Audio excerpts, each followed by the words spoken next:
Sharing. Well, when I was a child, my parents, like most parents, encouraged me to share. Not that I had much choice, I was the youngest of 4. Here are my parents, Pat and Robert. They were married for 60 years and they did a lot of sharing. Mainly they shared conversation, discussion, talk. My mother always used to say to my father, "When we got married, I promised to obey you, but I didn't promise not to argue about it." And I love that. So when my father died, my mother was lost. She remained in the house where they'd lived for 25 years, where she knew most of her neighbours. And yet, when I rang her in the evening, she often wouldn't have seen or talked to a soul all day. It's not that they were bad people. They were decent people. They were friendly. It's just that our streets and our societies are no longer designed to make us good neighbours. So what I'm going to talk about is not about building Pangea across continents. It's actually about building Pangea on a local level. What's the point of reaching out across continents if we don't reach out to our own neighbours? My experience with my mother made me determined I didn't want to live like that. I was at a crossroads. My sons were leaving home. It was sad, but it was also an opportunity. So I packed in my well-paid, secure job.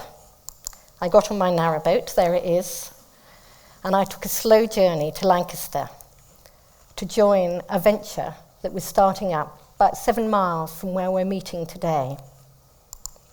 Here it is. It's called Lancaster Cohousing. Some of you will know it. In fact, some of you live there. Cohousing is an intentional community. It was invented in Denmark about 40 years ago, and about 1% of the Danish population live in cohousing developments. It's got 3 elements. The first one is that it mixes private homes with communal space. That's our common house terrace. We have a common house, we have shared guest rooms, we have a shared laundry, we have shared play areas.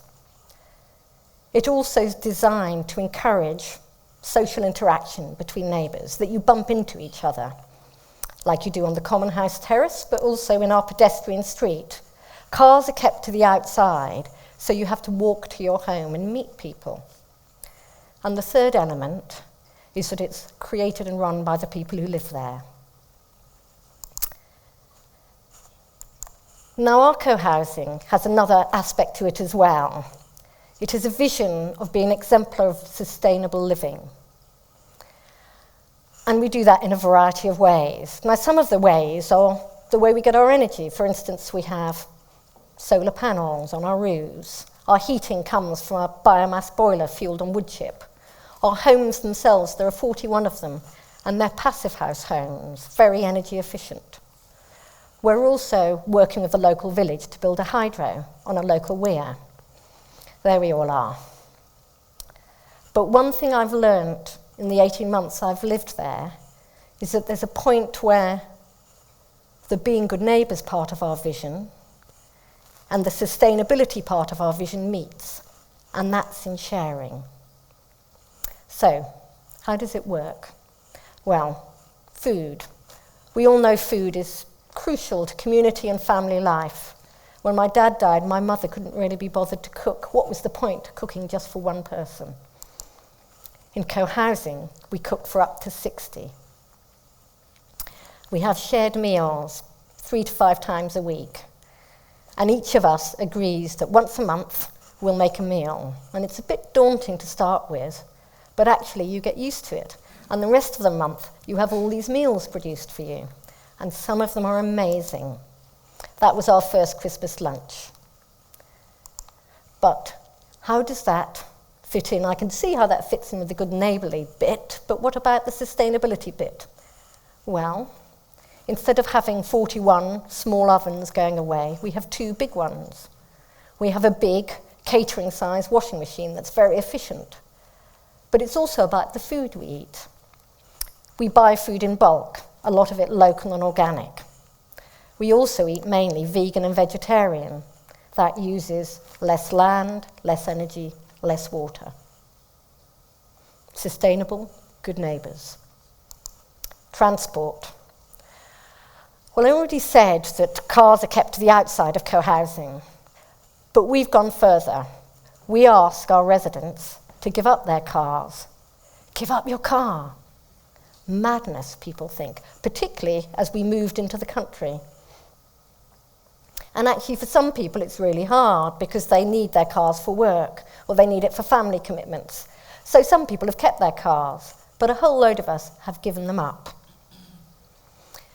And say, 41 homes, how many cars do you think we'd need? Most normal streets, you'd have at least one per household, probably more, particularly in the country.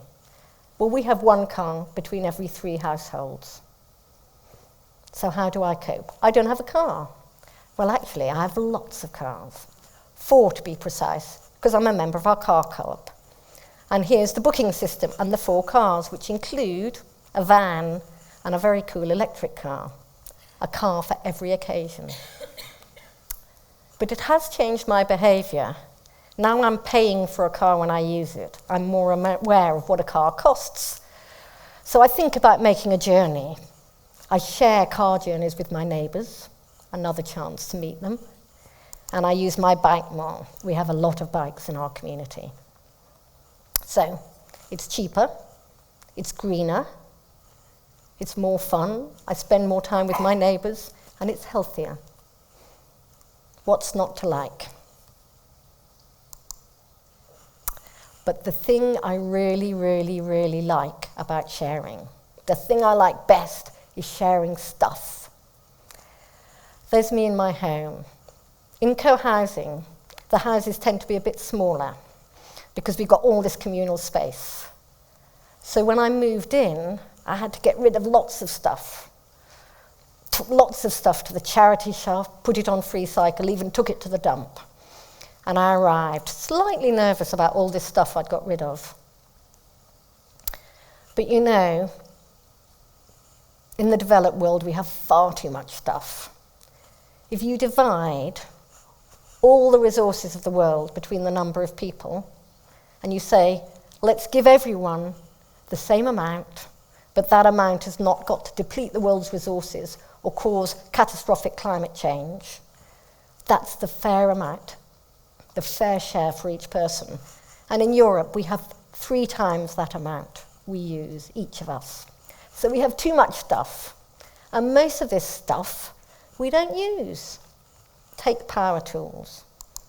This is my one statistic, and I love it. Thanks to my friend Dawn, who gave it me, who's in the audience today.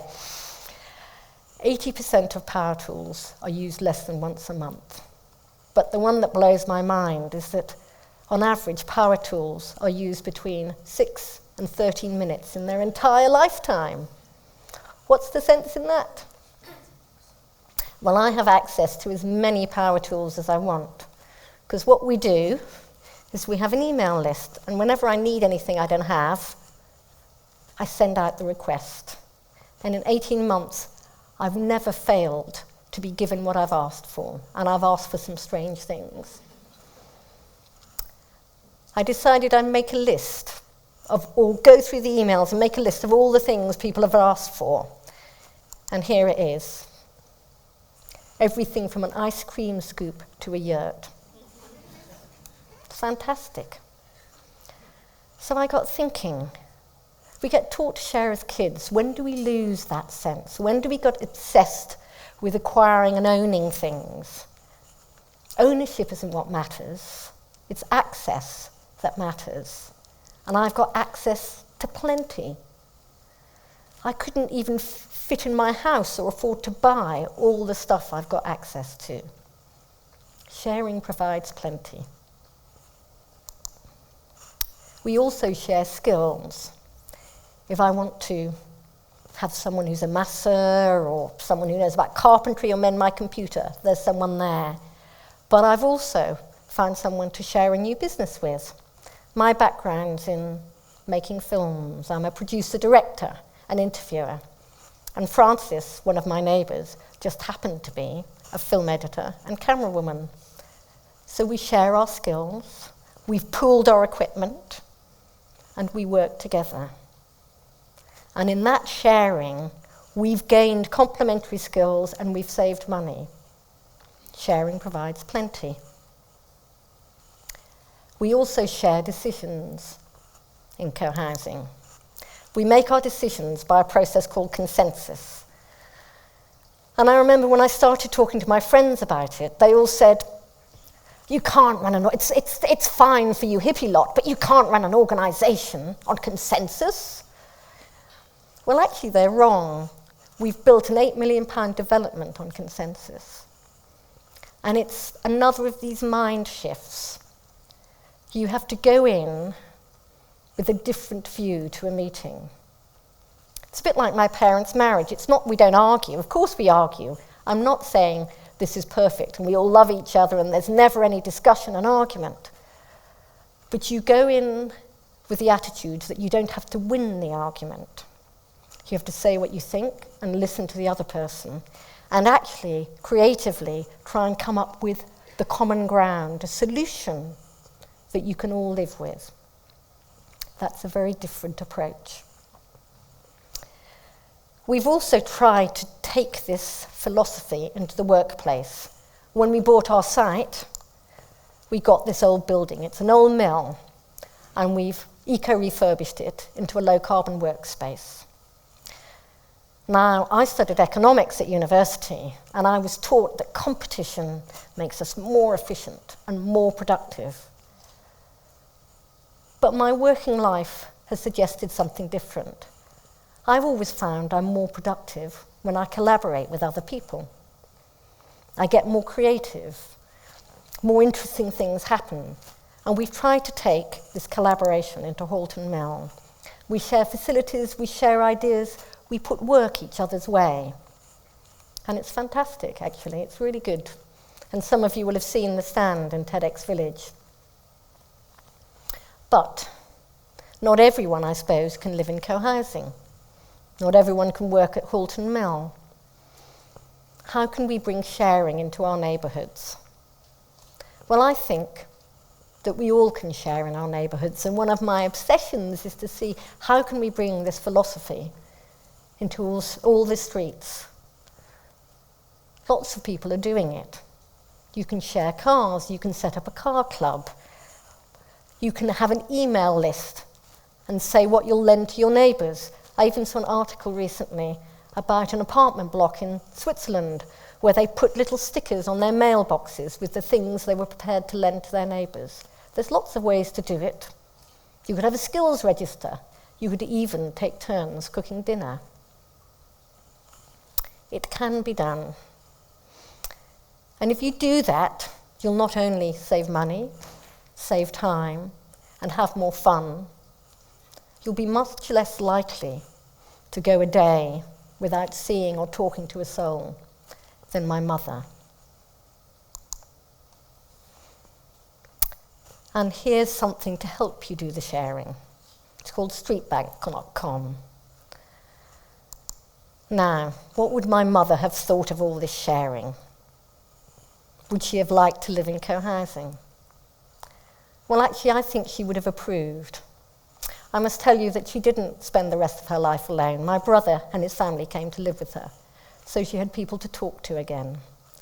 But I think she'd have loved sitting in the common house, watching things happen around her. And she'd also have shared very generously of her time and her experience. Thank you.